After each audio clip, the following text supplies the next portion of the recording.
Wanita ini sedang dikendalikan. Jarinya tertangkap dan dipotong pisau. Setetes darah jatuh di permata itu.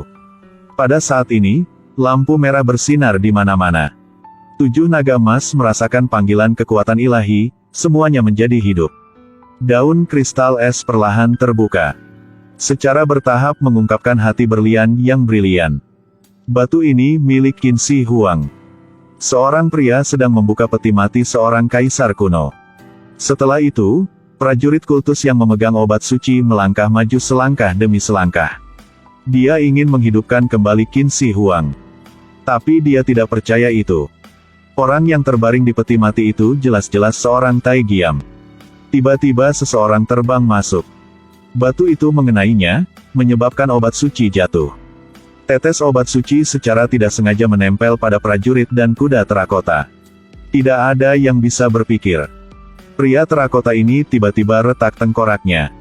Sepasang tangan mulai bergerak. Mata kuda perang juga mulai melihat. Ini seperti kembali dari tanah lava cair.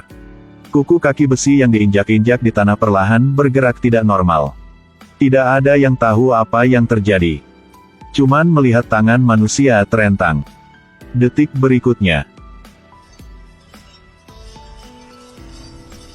Ternyata, ini Qin Shi Huang. 2000 tahun yang lalu. Qin Shi Huang menyerbu kemana-mana. Buku-buku yang terbakar, memprovokasi Konfusianisme, memprovokasi dunia. Bangun tembok besar China selamanya. Dao Shi juga mengajarinya seni 5 elemen. Qin Shi Huang menjadi kaisar pertama yang menyatukan Tiongkok. Bahkan dengan kekuatan seperti itu, nasib hidup, usia tua, penyakit dan kematian tidak dapat dihindari. Untuk keabadian, si wanita Dao Shi menemukan metode yang telah lama hilang untuk umur panjang raja. Tapi kemudian, dia membuat keputusan yang paling disesalkan dalam hidupnya. Pertama, menggunakan 8 kuda perang. Bunuh orang yang dicintai Dao Shi wanita. Setelah itu, dia menggunakan pedangnya untuk menikam Dao Shi wanita. Pergi ke dunia bawah dan temui Guo Ming. Qin Shi Huang berdiri di benteng melihat ke bawah. Dia tidak tahu itu. Dia sendiri sombong sepanjang hidupnya. Sekarang mati di pelukan seorang wanita. Lumpur mulai mengalir dari sudut mata Qin Shi Huang. Secara bertahap menyebar ke seluruh tubuh, semakin banyak. Lumpur keluar dari mulut.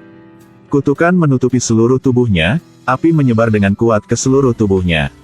Tidak sampai dia menjadi tentara terakota dia berhenti. Lalu seperti yang diharapkan. Semua prajurit berkumpul di bawah tempat latihan. Matanya juga mulai dipenuhi pasir. Menjadi tentara terakota. Dao Shi wanita terluka parah, dengan cepat pergi dengan menunggang kuda.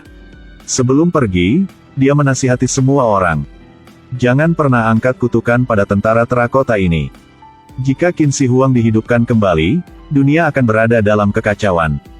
Lagi pula, apakah mungkin untuk mencampur makam Qin Shi Huang? Menegaskan bahwa itu tidak dapat dicuri. Jika mereka masih melakukannya dengan sengaja, mereka akan menjadi seperti pria ini. Diburu oleh hujan busur dan anak panah, akhirnya menjadi landak. Dia dikejar oleh yang ini juga. Hanya tidak memperhatikan, mereka akan kehilangan kepalanya. Agensi ini sangat fleksibel. Jangan berpikir bahwa ini hanya kompas Feng Shui kecil. Menuangkan sedikit air dapat menyesuaikan arah, sebenarnya organ diaktifkan di bawah kaki mereka. Sedetik kemudian, Devil menghancurkan wajahnya menjadi tengkorak manusia. Tunggu sampai dia bangun. Dia segera menemukan ini adalah bagian dalam makam Qin Shi Huang. Sebuah kereta dengan 4 kuda dan bagian dari kitab suci. Jika dia bangun, itu akan menjadi akhir dunia. Tulang kering menumpuk di pegunungan di seluruh bumi. Semuanya adalah pengikut Qin Shi Huang. Di sisi lain, ayah Devil menjalankan misi. Kembalinya mata Dewa Tiongkok di Shangri-La. Konon, ada mata air abadi di dalamnya. Jadi kelompok orang lain juga mulai bertindak. Pada awalnya, keluarga Devil masih tidak tahu bahwa kelompok orang itu memiliki niat buruk. Ayah Devil masih tertawa dan bermain dengan harta itu. Tetapi ketika kelompok lain mendapatkannya, wajah mereka berubah. Mulai menodongkan pistol ke keluarga Devil dan mengambil obat mujarab. Ini akan menghidupkan kembali Qin Shi Huang. Lalu lanjutkan untuk menyatukan dunia. Prajurit itu menangkap ibu Devil dan mengambil darahnya. Mata Tuhan mulai bergerak. 7 naga penjaga tak bertuhan juga secara bertahap hidup kembali memancar di sekitar. Daun kristal dibuka, di tengahnya adalah air mata air abadi. Mereka kemudian memaksa ayah Devil untuk membuka peti mati. Prajurit dengan hati-hati memegang air suci di kedua tangan secara bertahap mendekati peti mati. Tiba-tiba, Devil dan rekannya turun entah dari mana. Sayangnya, air suci jatuh pada prajurit terakota. Tapi yang paling tidak diharapkan orang adalah orang yang terbaring di peti mati bukanlah seorang kaisar tetapi seorang kasim. Dan prajurit terakota itu adalah Qin Shi Huang yang asli. Kaisar, aku datang untuk melindunginya. Aku dapat membantunya mencapai air suci. Jika kamu berani berbohong, aku akan membunuhmu kapan saja. Selanjutnya, sebuah kereta perang menabrak gerbang kota dan menyerbu ke jalan. Semua orang memandang dengan takjub. Gadis yang mengendarai mobil tidak bisa mengelak, jadi dia menginjak gas dan bergegas menuju dinding. Langit gelap dan cerah dengan kembang api. Qin Shi Huang mengendalikan kereta perang yang membawa prajurit yang melarikan diri. Putri Daoshi wanita memberitahu mereka. Gunung tertinggi di Himalaya. Ada mata air abadi yang disebut Shangri-La. Di mana Qin Shi Huang dapat menghidupkan kembali ribuan tentara perkasa. Jadi semua orang memutuskan untuk menyeberangi es sejauh 1000 mil. Untuk menghentikan Qin Shi Huang. Tapi senjata ini tidak bisa menangani Qin Shi Huang. Hanya melihatnya mengambil sebatang es. Tanah segera muncul garis duri untuk menghentikan mereka. Keras salju belum mendekat. Dihentikan oleh teriakan kaisar. Berlian ditempatkan di atas menara. Cahaya biru mulai bersinar. Itu Shangri-La. Devil ingin menggunakan petasan untuk meledakkan Qin Shi Huang. Tetapi seorang kaisar tetaplah seorang kaisar, selalu bertindak selangkah lebih maju dari yang lain. Pada akhirnya, ayah Devil mengambil pisau untuknya. Pada saat itu meriam di tangan Devil dibuang. Menyebabkan hujan salju. Untungnya keras salju menutupi mereka. Setelah hujan salju berakhir, peluang ayah Devil untuk bertahan hidup juga lebih kecil. Mereka hanya bisa pergi menuju sumber air abadi. Ini adalah tempat tertinggi di dunia. Salju turun sepanjang tahun dan tidak pernah mencair. 2 lemur salju membawa tubuh ayah Devil ke pintu masuk gua. Mereka melewati toko dan masuk ke dalam. Tapi di dalamnya tidak ada gua, hanya patung Buddha berbaring yang dipahat dengan cermat. Ini istana Yongjiu. Devil tidak merasakan bahaya sama sekali. Hampir dipukuli sampai mati oleh wanita ini. Ternyata setelah dinasti Qin, wanita Daoshi terluka parah. Diselamatkan oleh lemur salju dan dibawa ke istana Yongjiu. Dia telah hidup selama lebih dari 2000 tahun.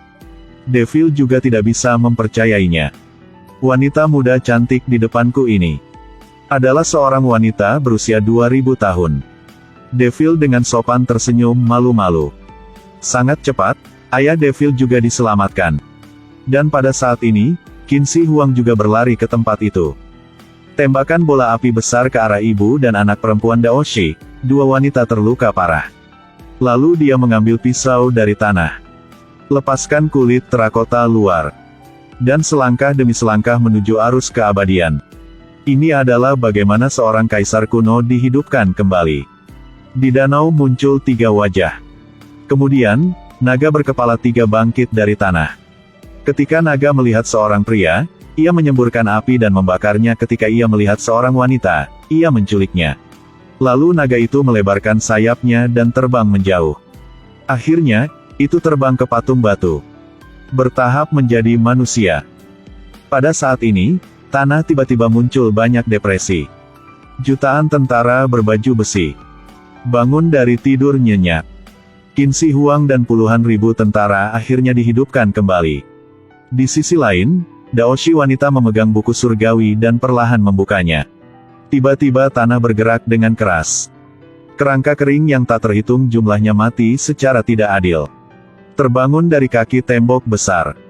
Konfrontasi lintas abad lintas benua antara kedua pasukan, secara resmi dibuka.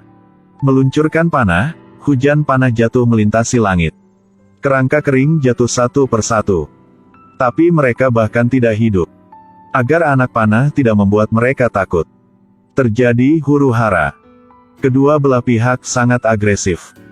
Bahkan sekarang, ada manusia serigala, bergegas untuk melawan pesawat. Qin Shi Huang dengan cepat memasuki ruang rahasia. Mulailah menunjukkan 5 elemen. Pada saat yang sama, pasukan kerangka mulai tersedot kembali ke belakang. Tiba-tiba Qin Shi Huang marah. Dia melompat dan berubah menjadi monster besar. Ayah Devil juga sangat berani. Melompat ke punggung monster dari belakang dan menusuknya dengan pisau. Monster itu mengaum kesakitan. Ayah Devil juga dilemparkan ke cekungan batu bara. Qin Shi Huang kembali ke bentuk manusia. Mengayunkan pedang ke arah Ayah Devil. Tanpa diduga, pisau itu mengenai patung batu dan mematahkannya menjadi 2. Pada saat ini, Devil dan Ayah mengambil kesempatan ini untuk menyerang Kaisar bersama-sama. Tusukan ke jantung Qin Shi Huang.